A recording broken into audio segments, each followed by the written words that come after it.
This show is for working professionals struggling to balance the workload of their career, family obligations, and preparing for their financial future. Are you a working professional but struggling to balance the workload of your career, family, obligations, and preparing for your financial future? If so, this podcast is for you.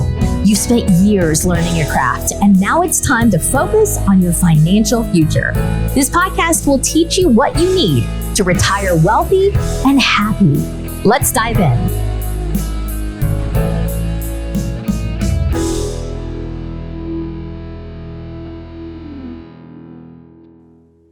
Welcome to the Retire Wealthy and Happy podcast. We created this podcast to provide financial tips and tricks to help you build up your passive income and also provide methods that you can use to protect your wealth so that you can plan a better future for yourself and your family. We're grateful to have this podcast sponsored by Monument Real Estate Capital. Monument Real Estate Capital, helping you retire 10 years early through real estate investments. On today's episode, we are super excited to have Chris Prefontaine with us. Welcome, Chris. Thanks, Roger. Good to be here. Chris, you've got multiple careers within the real estate industry, spanning over a 30-year timeline. During the 90s, you built over 100 single-family houses. From 1994 to 2000, you've owned a Realty Executives franchise in Massachusetts. You're also the founder and chairman of Smart Real Estate Coach since 2014, host of Smart Real Estate Coach podcast, and three-time best-selling author. Chris, why don't you start by just kind of giving us a little bit of your background and story? Sure. So I'll try to fill in a few of those blanks, but I'll do so in a little bit condensed. So because 32 years will put these guys to sleep. Yeah. So in that story, after I sold the franchise, the Realty Executives franchise in 2000, I sold out to Coldwell Banker. I remember everyone telling me, you don't sell a brokerage. Like, you can't do that. You know, that you just have your deals. And we ended up selling it for, at my age, a decent price, like $250,000 or so back then. It was a windfall. It was the biggest thing I ever had done. And then fortunately and unfortunately, that brought us into the realm of coaching realtors, not investors like I do today, realtors all over US and Canada. And that was mostly not on the intricacies of the skill set, because they already were high earners, all GCI of like $1 million or $2 million and above. It was working with them personally to get them more efficient, more effective. Then we also worked our own investments from that time up to the crash. That's why I said fortunately and unfortunately. The crash, like a lot of people, you were around, Roger, during that. And so it taught a lot of ugly lessons for us. We had about 23 properties. I'll say me, when I say us, my wife and I at the time, had 23 properties going into that crash. And it's like February of 08, you flipped a switch. You couldn't sell these things at near the value. You couldn't get financing. So we went through an ugly time of being personally signed on all those loans. That was the impetus to go, okay, what are we going to do if we are to go back into real estate? What are we going to do? And we defined some rules. And one of them was no more bank loans. Real simple. I'm not going to sign personally on bank debt anymore and have that happen in any type of real estate market. Second was, can we develop something that we don't feel like we're on a treadmill? Because as a builder and a realtor and investor and a coach, that was all transactional. We get paid very well. I have no complaints about my lifestyle back then. But the fact is, every January I had to reset the clock and do it again. It was very transactional. And so that was the second criteria. Let's figure out a way to get paid multiple times on a deal and still stay in what we love doing, real estate. And third was to never have to go out and borrow money, whether it's bank or someone else. Just don't borrow money, period. And so that's the 99% of our deals are done by owner financing, subject to existing financing and lease purchase, because of what we went through in the crash. So when I say we, let me just wrap it up with this thought, and you can go back to any piece of that if you want. Family business. We buy and sell in New England, 3 or 4 different states. My son, Nick, and I, and a great team. And then we go out and coach that. Smart Real Estate Coach you mentioned. We hit Inc. 5000 third year in a row now for the fastest growing companies. And we do deals all over the country with students. So we teach them and do the deal with them. That was a mouthful, Roger. If you want to go back to any of that, that's kind of my 32 years. I have a note in here that you are Zachary's father-in-law. Yeah. So Zach owns Smart Real Estate Coach with me, and my son Nick owns both of them with me. Well, we had him back on episode number 28. Oh, wow. Good deal. So you're doing all three of those types. These are typically lease with the option to buy, and then you put somebody else into the place and either sandwich it or get paid out. Is that correct? We do the sandwich leases. That's one of three ways. In this market, I like the other two, frankly. The sandwich lease is great for new people, and we can talk about why, newer people. But the owner financing and the subject to existing financing is huge right now, because let's take subject to. Subject to, if you're new listening, just means I'm buying Roger's home. The loan's staying in his name. He's the guarantor. I'm going to own the house. That's more prone for someone that needs financial relief, right? That's why they're willing to do that, like immediately. Well, what's going on now is we're buying homes at like 2.2 to 4.2% because we're buying them with these old underlying loans. That is enormous right now. Who knows when that'll come back, right? Those kind of rates. So that's why I like the sub two, and we sell them the same way, rent to own, just like if we bought on a lease. And the reason I like the owner financing is we do those with free and clear properties, mostly, Roger. Free and clear meaning that they're debt free on that property. The building I'm standing in today that I'm talking to you, this building was bought from a free and clear owner on owner financing. Didn't have to go through commercial underwriting and all that grueling stuff you'd have to go through if you took out a loan. So I like those two methods best. That's awesome. And I'm in a house that's bought subject to, and honestly, I know that the payment is higher than the payment that I'm making. Plus, I also have an Airbnb, so I'm not paying anything, and I'm winning both ways on that one. It's awesome. Yeah, subject to is super popular right now for that reason. But keep in mind, because some people say to me, well, are you always looking for people that need help?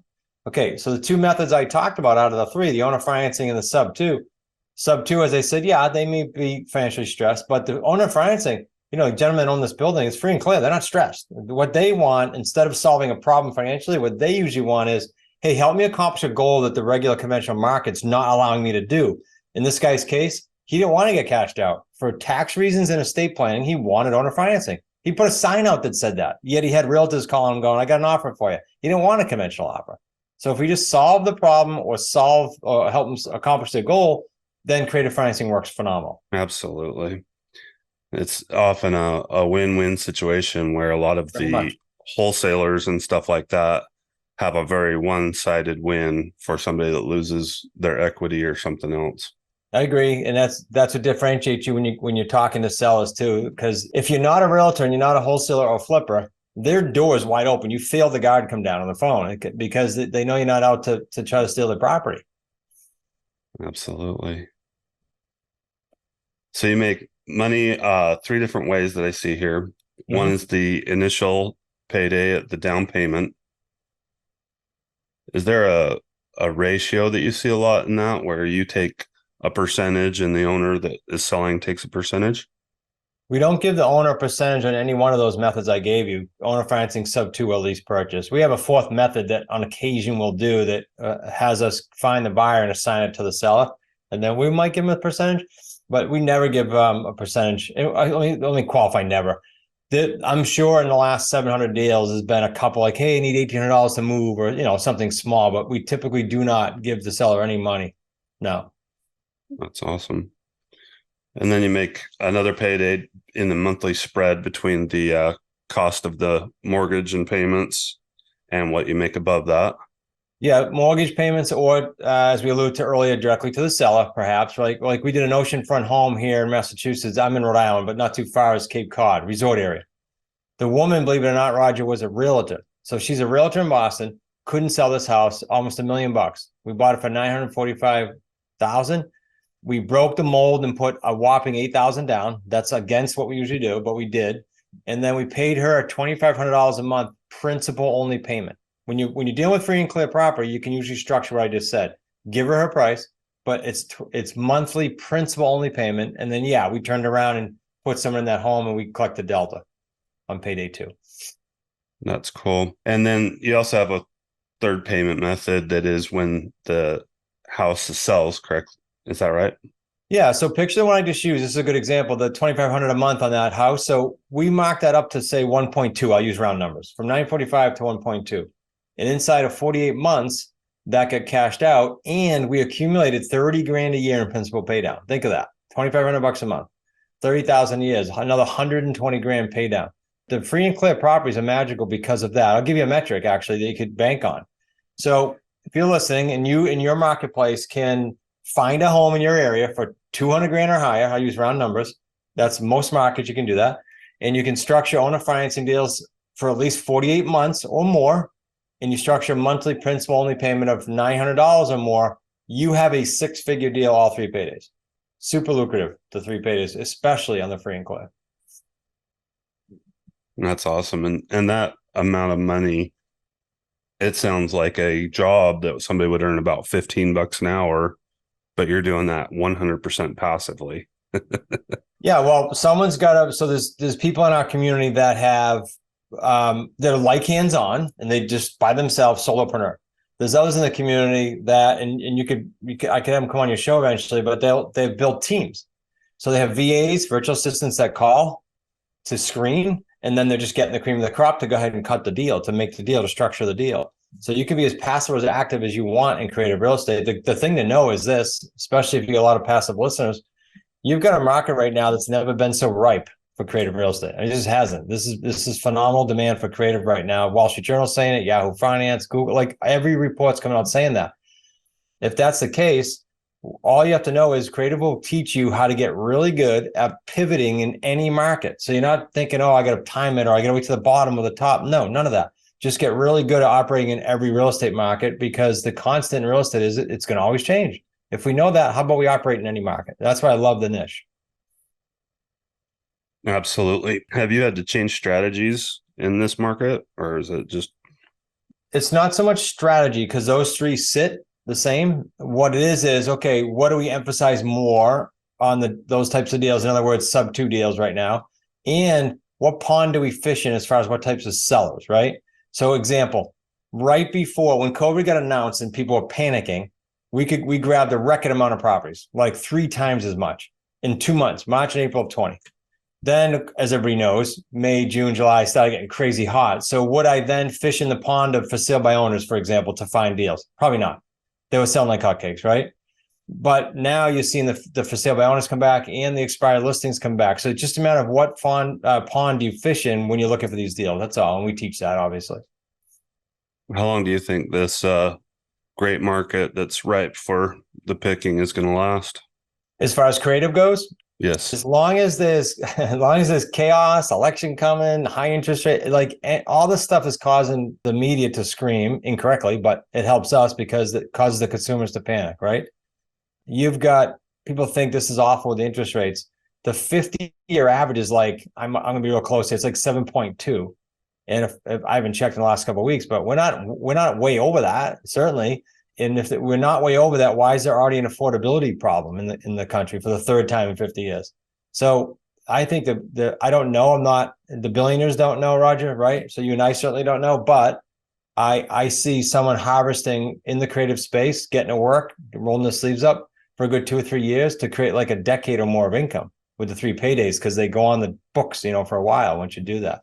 So who knows? That's a long answer to say. I don't know, but the urgency is now to grab some creative financing. Do you think we're going to see a drop in interest rates over this next few months as we get closer to the election? Maybe for that very reason, but my strength is not predicting or being an economist, but my guess would be with the election, you're going to have some pressure. Yeah, mine too. And I'm kind of hoping that we see a drop as we get closer, into something like a 5.5% interest rate, so that we can sell some of our properties at a profit. Yeah. And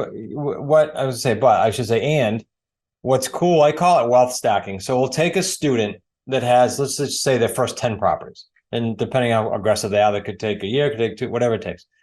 You take the 10 properties, people say, well, you guys always cash out of these creative financing deals. And the answer is no, we don't cash out. We look at, say, the first 10 and we go, hey, Roger, why don't you hang on to these 3? Don't cash out quick with a tenant buyer. In other words, in the rent-to-own program. How about you want to finance them and make that a 10 or 20 or 30-year deal? And maybe these over here, we do cash out. So you can literally predict your cash flow on these paydays and decide to keep some long-term. And by the way, it's every, as you know, but so the listeners know, it's every asset class.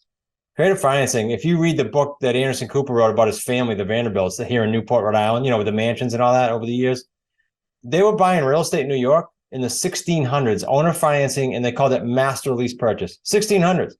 This isn't new. We just wrapped a system around it and support so you could get after it. Now, you kind of alluded to this, but why don't you give us a little more background on the Smart Real Estate Coach program you have and tell us what that looks like? Yeah.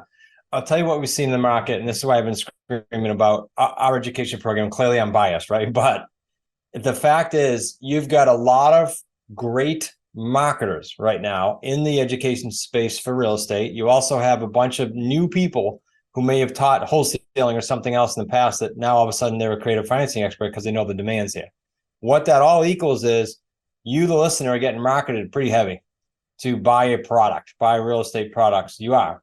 And the really good marketers are getting away with it. What the challenge that we've seen, so we're coming in and bridging that gap, so to speak, is there's no deal making going on. Very, very, very little. So who's in the field interactively coaching, doing deals? We are.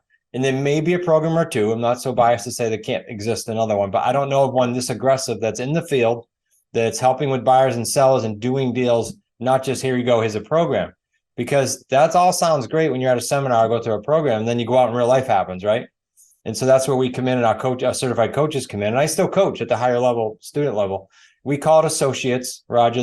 They're students that join an associate program. The associate program allows them to interactively do deals with us, and then they revenue share for a period of time, not for life. Then they go off and do their own thing. If you went through our basic home study course, for example, and never did any deal making with us, you go off and have that course for life and could do your own deals. Do I think you might leave some money on the table? Sure. We've got it fine-tuned pretty tight, but you can go do deals with that. And you can go on YouTube and see, I don't know how many now, maybe 250 deals on what we call Deal Structure Sunday. They're all there. We just whiteboard them. Good, bad, challenge, wins, losses, everything. So it's a good learning platform for you for free. Great. And for our listeners, we do have a link to that in our show notes if you want to find the Deal Structure Sunday. Is that what you call it? Yeah. It's in that PlayStation. That sounds exciting. I really want to check that out. As a coach, I know you focus a lot on mindset. Can you spend a minute and talk to our audience about what the mindset needs to look like for them? Yeah, this is, believe it or not, and some people think this is too loose or foo-foo or gray area for them, but here's the fact.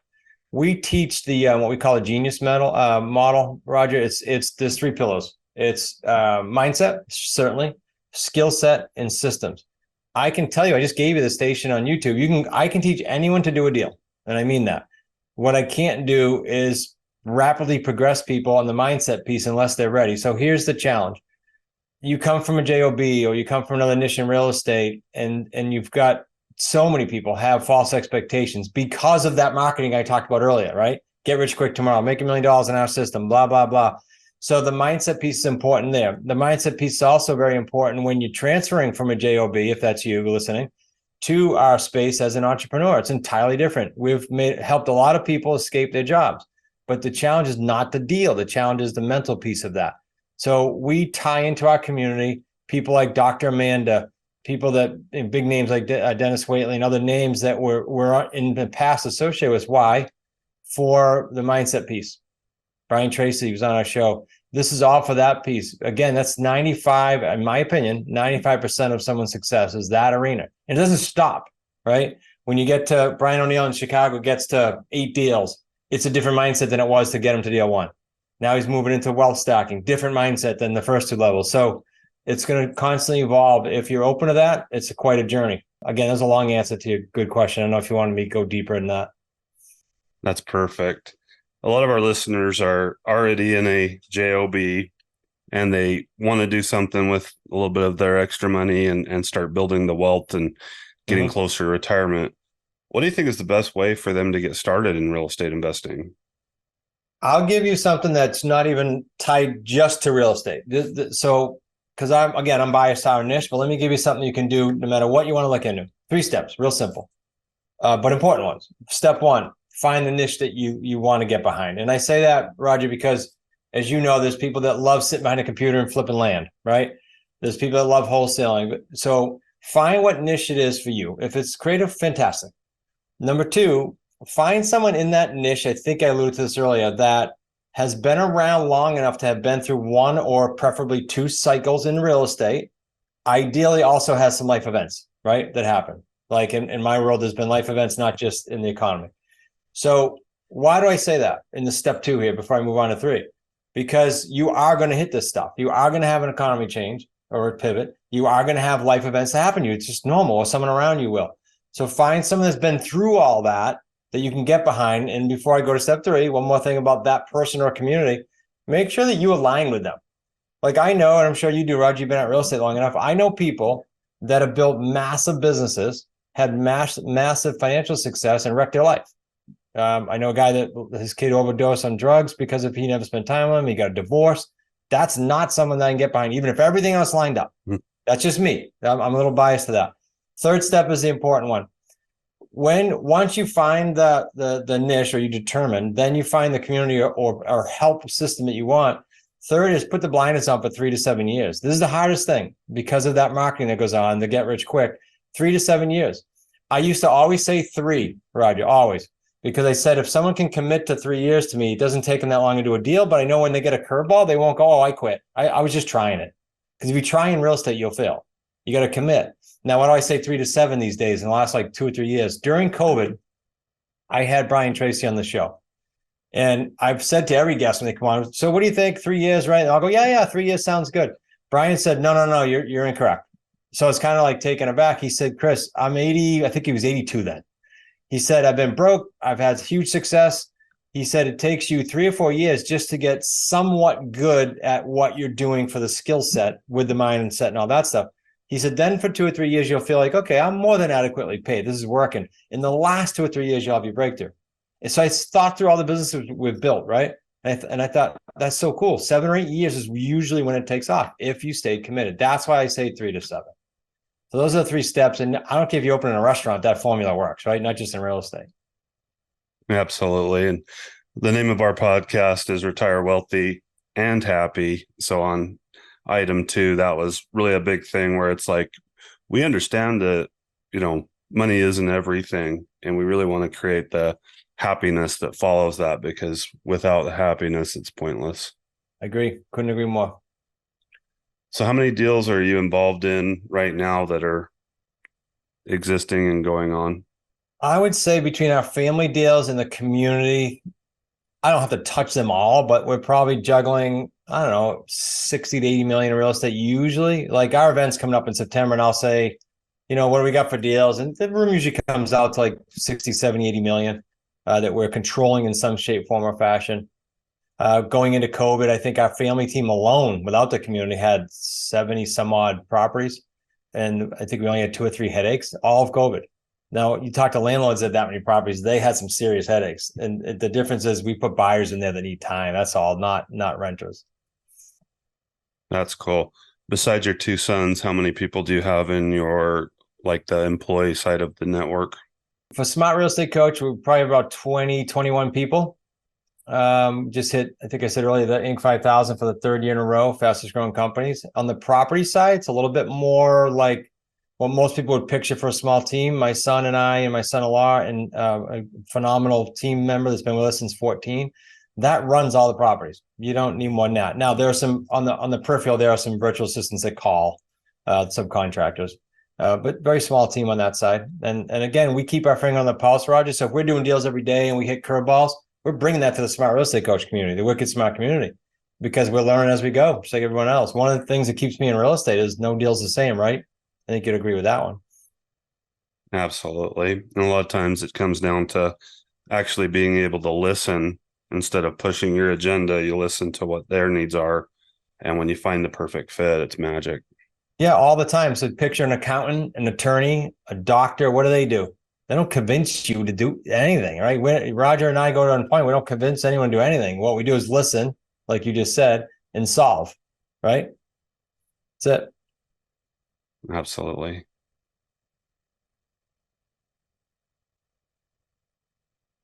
I have a couple other things I want to touch base on. Sure. We've talked about buying on terms. What are the new rules of real estate investing? Okay, so there's 2 things I'll say about that. One is I defined the new rules for us personally coming out of the crash because I was so brain dead. And that was a mindset thing, by the way. I was in my own way. I must have failed. I can't do this. I was in my own way in a way. It took 4 years. Then the book that came out, The New Rules of Real Estate, that was built for one reason. That was put together and developed for one reason. I'm always open to letting people see all niches, right? I said this a couple times already in your show. Even though I'm super biased to creative, I understand people want good exposure. See what's out there, because real estate's really cool for people. So the New Rules of Real Estate that we wrote was a twist on why creative's perfect right now and why we developed it, but it also has a bunch of other niches in that book. Tax liens, flippers, everything is in that book. So you get a nice chance to study when you're going through steps 1, 2, and 3. You could study that, but we defined them for the creative very specifically, like I said, the earlier part of the show. I think it's really important to say right now we're seeing some of the largest foreclosures that we've ever seen since 2007, 2008. There's another book I want to touch base on, Real Estate on Your Terms. And I think it's super important that people understand the safety net that's created with owner financing. You want to touch base on the Real Estate on Your Terms book? Yeah, so that book was the first one I wrote back in 2017. And then coincidentally, and by the way, we'll give everybody in your audience, just remind me, I'll give you the link to a free book. And it's a hard copy. It's not electronic. So we revised it. We were just going to revise it before COVID. And of course, COVID nailed everybody really fast. So we continued the revision. So that's been revised coming out of post-COVID. And what it does is it goes through A through Z, what we do for those 3 methods we talked about earlier. It throws a 4th in. There's some students in there in the revised edition, so that if you're reading it, you go, okay, but what about me? What about me? What about my geographic area? We try to cover all that in the book.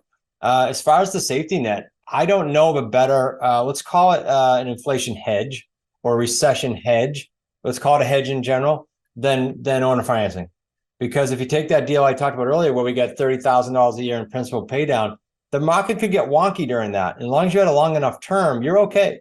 So the only thing we're changing now is in the book talks about it is what kind of term should you do so you do have that sort of safety net that you alluded to. So the book goes into all that as well. Do you want me to give that link out for your tribe? We specifically did it for you guys. Absolutely. And if you want, we can just email that to us, and then we can put it with the show notes. We have about 8 different links for you already. So we'll add probably it. in there. Yeah. It's under the Wicked Spot book link. You'll see it. There's another book here that I don't know how you're related, but Monica Sawyer's Real Estate Investing for Women. Can you tell us about that? She reached out to us to do a chapter on creative in there. So we did that with there's an infinite banking gentleman in there, Mark Willis, who's tremendous, and myself and a bunch of female authors. I think we're the only 2 guys that wrote in there, but we did a creative section in there just to open that up to her audience.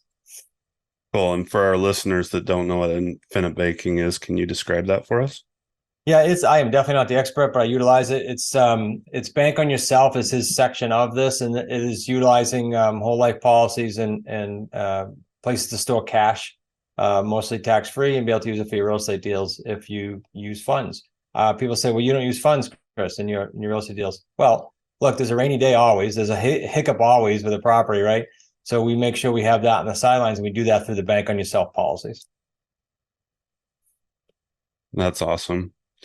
The next thing, we like to do the final 4 questions. We ask the same 4 questions of everybody.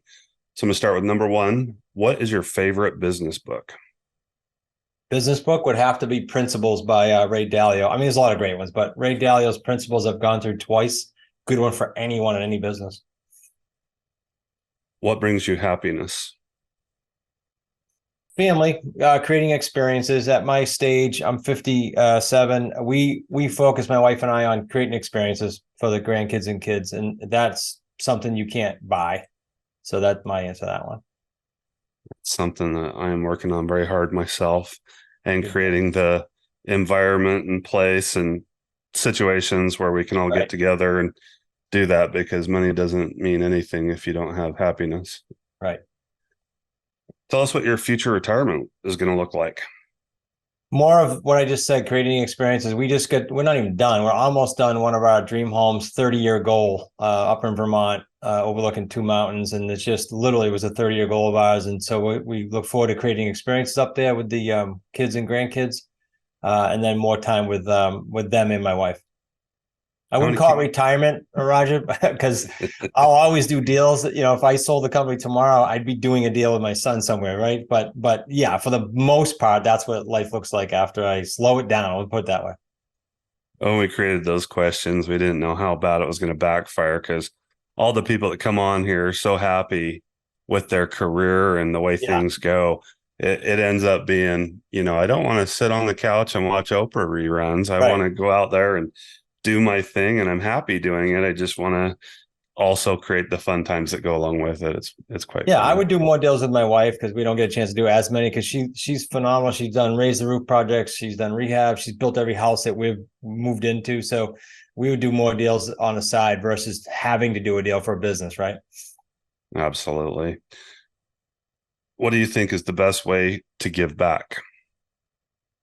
I think pouring into anything that lights you up emotionally. And for me, for example, just so I can I always try to give a real story. My son, Nick, who you haven't had on your show, I don't think, he had a snowboard injury in 2003. He was in a coma. The doctors told my wife and I he'd never walk, talk, or eat again on his own. So that's what I mean by emotionally lights you up. So he's doing phenomenal now. You never know. We give to that Franciscan Children's Hospital for that reason. So everyone has something like that touched their life, either personally, like me, maybe, sadly for someone, or someone else. And if you can get behind that, I think that's the best way to give back because it's true passion right there and a true emotion. That's awesome. Good for him. That's really a good story.